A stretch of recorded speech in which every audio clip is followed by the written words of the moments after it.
In early January, I learned a very important lesson on how to play long-term games in business and, more importantly, win them. There are 3 major lessons I learned from this, but to show you exactly what I mean, I gotta take you all the way back to August of 2023. And before I do that, make sure you like this video and subscribe if you want more marketing tips on how to actually make money and sign clients with your marketing. So in August of 2023, which wasn't that long ago if I'm being that honest, a friend of mine sent me a very interesting message. She runs a social media management agency, so she doesn't do exactly what I do, but she's also in the online marketing space. And one of her former clients was looking for somebody to take over his marketing. He was an online trainer doing about 6 figures a month, and he was looking for somebody to help him double his income. Now, because I help online trainers find high-ticket clients on autopilot, she felt like I was the perfect fit for this job.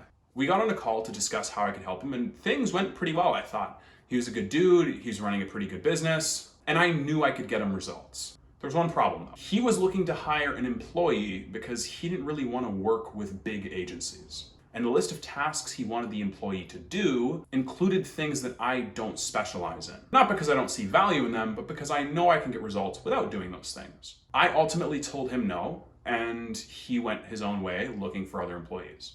Him and I stayed in touch, and I remember sending him tips on content that he posted if I ever thought that there were adjustments he can make or things he could do better. He ended up hiring somebody about 3 weeks later after we talked, and things seemed to be fine. However, around December 2023, I found out that he was still looking for somebody to perform at the standards of what he wanted.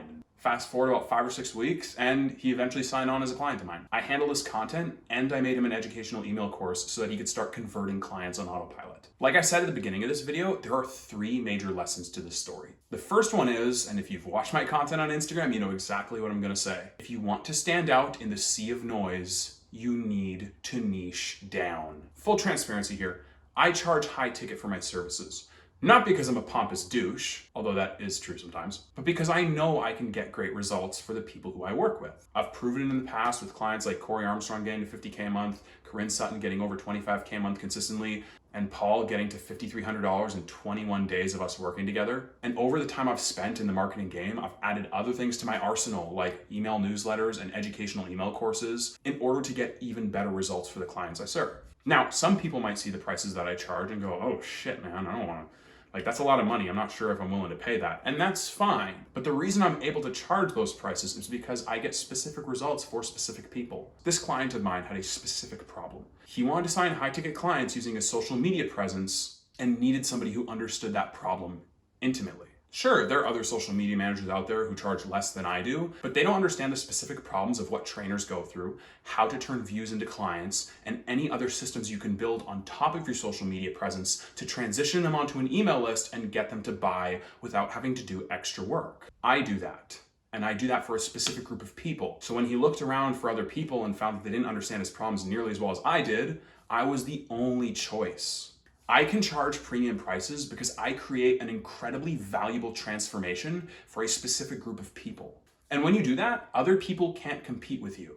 In fact, there's no competition whatsoever. Because sure, there are online coaches and mentors who do done-with-you coaching programs for trainers. Brandon Carter, Brian Mark, you name it. And their programs are incredibly valuable. I'm not talking down on them. I see their work and I fucking love it. Those guys are killers. But there are even less people doing done-for-you ghostwriting services for online trainers. And out of those people, how many of them have the specific unique skill set of doing online content for short-form video platforms, building educational email courses so that they can actually own their audience and transition their email list and their online content presence, does newsletters on top of that, and knows how to run ads? My guess, 1.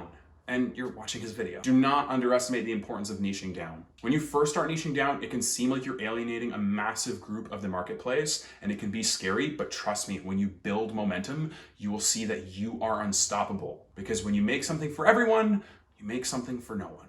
Lesson 2. Business is all about relationships. In fact, some would argue that's all it really is. And if you strip everything else away from the world of business, strategies, funnels, content, ads, SEO, that's all there is left, because without relationships, none of that shit matters. Yeah, there are valuable strategies. Yes, there are valuable coaches. Yes, there's valuable methods to get clients and run ads and whatever. But if you can't create genuine, meaningful relationships with your prospects, they're not gonna buy from you. Here's the example from that story. The person who gave me the referral is a friend of mine. Her and I know each other from, God, I don't know, 4 or 5 years ago. When I was doing stand-up, she would come to my shows. When she first started her agency, I remember giving her props and following along her journey.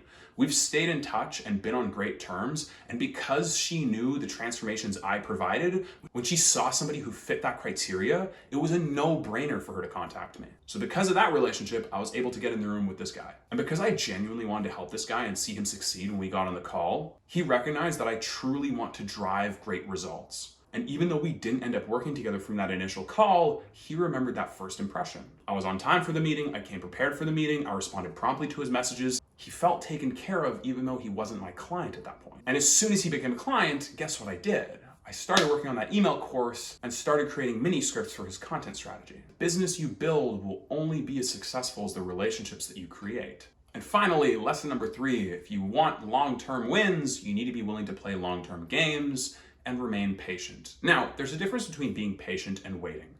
I hate the phrase, the best thing comes to those who wait, because waiting to me implies that you're sitting around doing fuck all, hoping shit falls into place.